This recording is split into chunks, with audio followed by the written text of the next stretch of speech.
And closing arguments are underway in the trial of two men tied to a murder. But their attorneys argue they acted in self-defense. Local 10's Roy Ramos is live at the Fort Lauderdale courthouse with more. Roy. And state prosecutors just wrapped up their closing arguments, also playing home surveillance video inside of that courtroom that shows the victim being shot and killed. I did get a chance to speak to the mother and son of the victim. They say that they walked out of the courtroom because they could not bear to see the image of their loved one fighting for his life, ultimately having it stripped away. They went with the intent to commit a robbery or a burglary.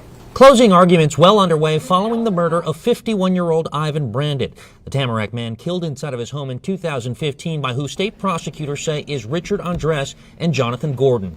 Those two men are guilty of first-degree murder. Home surveillance video shown in court capturing who state prosecutors say is Andres and Gordon walking up to Brandon's home.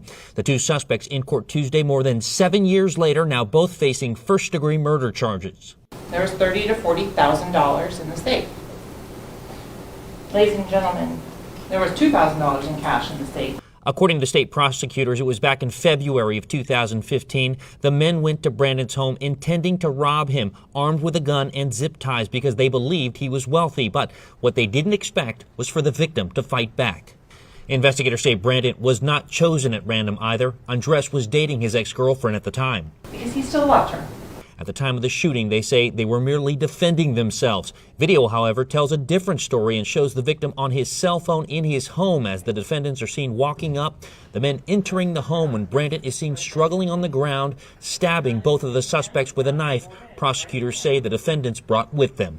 This is the knife that was found under Ivan Brandt's body.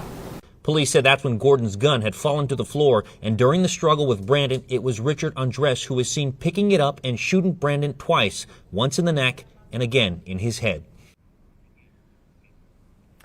So it will now be up to that jury of 12 to decide if those defendants were acting in self-defense or if this was all premeditated and that murder happened as a result of that burglary. As we mentioned, we did hear from state prosecutors in their closing arguments. We do expect to hear closing arguments from both of those defendants. We're going to head back into the courtroom. We'll have an update for you on Local 10 at 5:30.